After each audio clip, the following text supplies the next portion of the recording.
What if one of the greatest adventure stories ever written was never meant to be just a myth? For nearly 3,000 years, Homer's Odyssey has inspired countless books, films, and historians alike. It is a story filled with giant cyclopes, deadly sirens, sea monsters, and angry gods.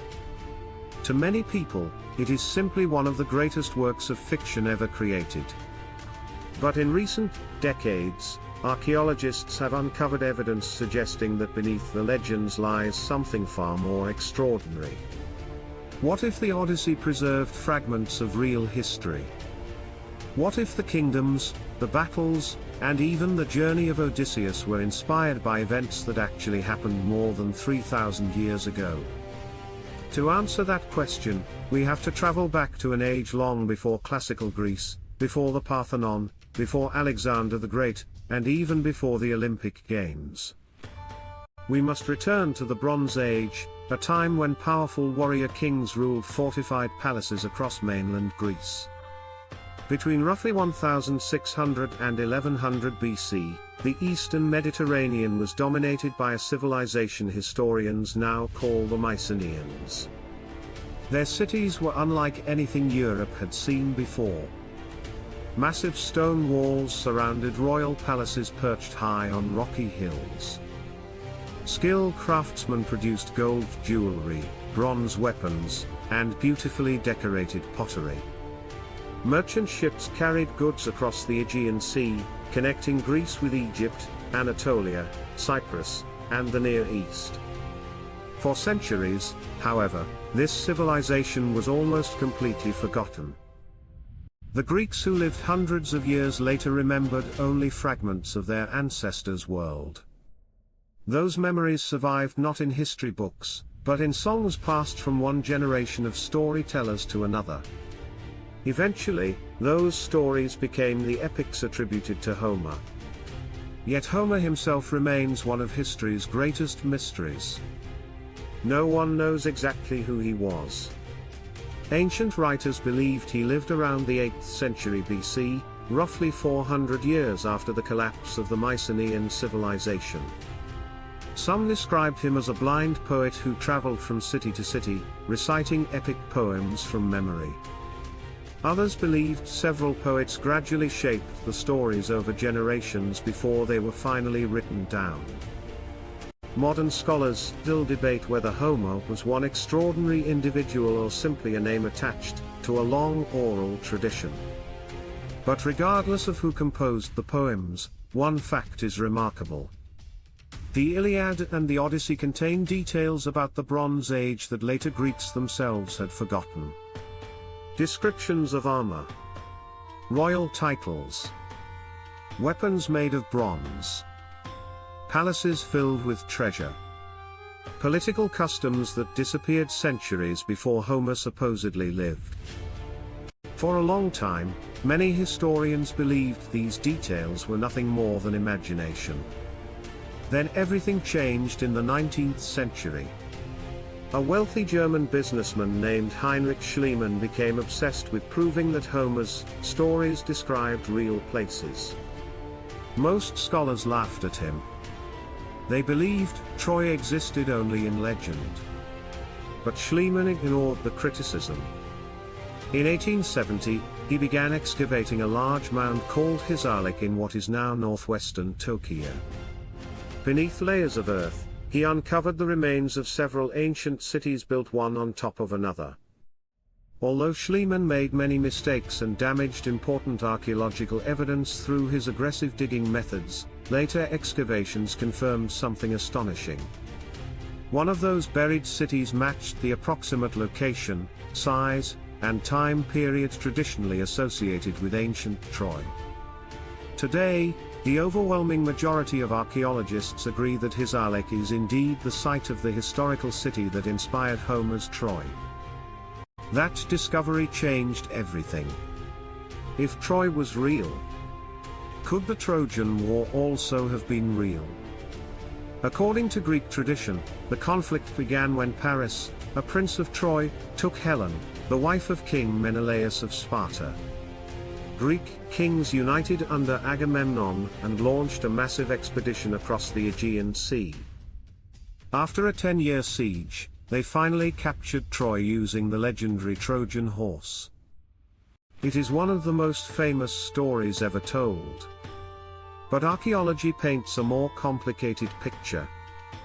Excavations show that Troy suffered destruction near the end of the Bronze Age. Burned buildings, collapsed walls, arrowheads, human remains, all point toward a violent conflict sometime around the late 13th or early 12th century BC. However, archaeology cannot confirm who attacked the city. It cannot prove that Achilles fought Hector. It cannot verify the existence of the famous wooden horse. Instead, historians believe the epic combines genuine historical memories with centuries of storytelling. Perhaps there was a war. Perhaps several wars. Perhaps Greek kingdoms fought repeatedly against wealthy cities controlling trade through the Dardanelles. Over generations, those conflicts merged into a single legendary tale remembered as the Trojan War. That possibility is what makes the Odyssey so fascinating. Unlike the Iliad, which focuses primarily on battle, the Odyssey tells the story of survival. Its hero is not remembered because he was the strongest warrior. He survives because he is clever. Odysseus defeats enemies through intelligence rather than brute force. He escapes impossible situations by thinking faster than everyone around him. This unusual portrayal has led many historians to wonder whether Odysseus represents the memory of a real Bronze Age ruler whose reputation for strategy grew larger with every generation that retold his story. The Odyssey describes Odysseus as the king of Ithaca, a small rocky island west of mainland Greece. Unlike the wealthy kingdoms ruled by Agamemnon or Menelaus, Ithaca was relatively isolated. Even today, its steep mountains and rugged coastline make travel difficult. For centuries, travelers searched the island hoping to discover traces of the palace described by Homer. Modern archaeology has indeed uncovered Mycenaean settlements throughout the Ionian Islands. Stone buildings, storage rooms, pottery, burial sites, and evidence of long-distance trade. These discoveries confirm that the region was inhabited by prosperous Bronze Age communities exactly when the traditional Trojan War is believed to have occurred. But no inscription has ever been found stating, "This was the palace of Odysseus." Instead, archaeologists rely on clues. The geography described in the poem. Ancient roads. Natural harbors. Ruins hidden beneath olive groves. Each discovery brings new excitement, but also new debate. Some researchers argue that the modern island of Ithaca perfectly matches Homer's descriptions. Others believe the real kingdom may have been located on neighboring Kephallonia or another nearby island whose coastline has changed dramatically over thousands of years due to earthquakes and geological activity. The search continues because the Mediterranean itself has changed since the Bronze Age. Sea levels have shifted. Earthquakes have reshaped coastlines. Harbors have disappeared beneath sediment. Entire settlements now lie buried beneath centuries of later construction. Finding the exact homeland of a ruler who may have lived over 3,000 years ago is an extraordinary challenge. Yet despite these uncertainties, one fact has become increasingly difficult to ignore. The world described in the Odyssey is no longer dismissed as pure fantasy. Yet despite these uncertainties, one fact has become increasingly difficult to ignore. The world described in the Odyssey is no longer dismissed as pure fantasy. Over the past century, archaeologists have uncovered royal palaces at Mycenae, Pylos, Turin, and Thebes. They have deciphered Linear B, the earliest known form of written Greek, proving that a sophisticated Greek-speaking civilization existed centuries before Homer was thought to have lived. Clay tablets record inventories of livestock, weapons, taxes, and palace administration, revealing an organized society ruled by powerful kings. These discoveries confirmed that the Mycenaean world was not a legend, but a real civilization whose memory survived long after its collapse. Around 1200 BC, however, that civilization came to a sudden end. Across the eastern Mediterranean, great kingdoms began disappearing. Cities were destroyed by war, earthquakes, famine, political unrest, or some combination of all four. International trade collapsed. Palaces were abandoned. Literacy disappeared from mainland Greece for several centuries, beginning a period historians often call the Greek Dark Age. When writing vanished, history survived only through memory. Stories were passed from one generation to the next by singers who preserved the names of ancient kings and distant wars. Every retelling added new details. Heroes became stronger. Villains became more terrifying. Ordinary storms became the anger of Poseidon himself. This process helps explain why the Odyssey contains both believable geography and impossible creatures. Take the Cyclops, for example. The one-eyed giant Polyphemus is one of the most famous characters in Greek mythology. Yet historians believe this story may have originated from something far less supernatural. Ancient people occasionally discovered fossilized skulls of extinct dwarf elephants on Mediterranean islands. The large opening in the center of these skulls, where the trunk had once been attached, could easily be mistaken for the eye socket of a gigantic one-eyed creature. Combined with stories of isolated island tribes, such discoveries may have inspired the legend of the Sirens. Offer another example. Rather than literal creatures whose songs enchanted sailors, they may symbolize dangerous coastal rocks or hidden reefs where countless ships were lost. Ancient sailors often explained deadly natural hazards through mythology because they lacked scientific knowledge of tides, currents, and underwater obstacles. Even the terrifying monsters Scylla and Charybdis may reflect real geography. In the narrow Strait of Messina between Sicily and mainland Italy, powerful currents and whirlpools have challenged sailors for thousands of years. Navigating those waters in Bronze Age ships would have been extremely dangerous. Over generations, these hazards may have evolved into stories of sea monsters waiting to devour passing vessels. The Lotus Eaters, the island of Aeolus, and even the floating rocks encountered during the voyage may also preserve memories of unfamiliar cultures and distant coastlines encountered by Mycenaean sailors exploring the Mediterranean.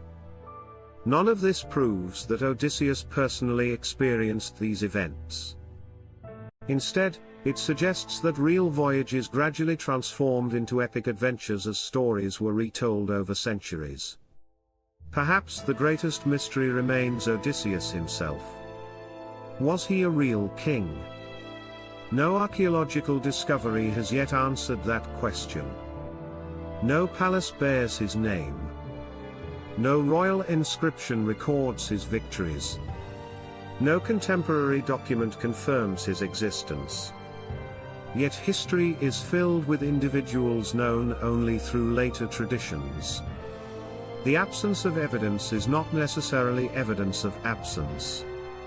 If a minor island ruler lived more than 3,000 years ago, the chances of finding direct proof today are remarkably small. Most Bronze Age records have long since decayed, while earthquakes, wars, and later construction have destroyed countless archaeological sites. For that reason, many historians take a cautious position. They do not claim that Odysseus was entirely fictional. Nor do they argue that every event in the Odyssey actually happened. Instead, they believe the character may represent the combined memories of several Bronze age leaders whose exploits gradually merged into one legendary hero. This would explain why the Odyssey feels both historical and mythical at the same time. It remembers real kingdoms, real trade routes, real political systems, and real geography, while surrounding them with gods, monsters, and miracles that reflect the beliefs of ancient storytellers. That combination is precisely what makes the poem extraordinary. It is not simply a fantasy. Nor is it a literal historical record. It stands somewhere between the two, preserving echoes of a vanished civilization that archaeology is still uncovering today. Every excavation at Troy, every Mycenaean palace brought to light, and every Bronze Age artifact recovered from the soil adds another small piece to the puzzle Homer left behind nearly 3 millennia ago. The Odyssey has endured not because it answers every question, but because it continues to ask them. Who was Homer? Was there truly a Trojan War? Did a clever king named Odysseus once rule a small island kingdom in the Ionian Sea? Or are these stories the collective memory of an entire civilization that disappeared into history? Archaeology has already shown that many places once dismissed as myth were, in fact, real. Perhaps future discoveries will reveal even more. Until then, the Odyssey remains one of history's greatest mysteries, a timeless blend of fact and legend that bridges the gap between mythology and the ancient world. More than 3,000 years after its story first echoed across the shores of Greece, it continues to inspire explorers, historians, archaeologists, and millions of readers who still wonder whether one man's impossible journey home was, at least in part, based on a remarkable truth.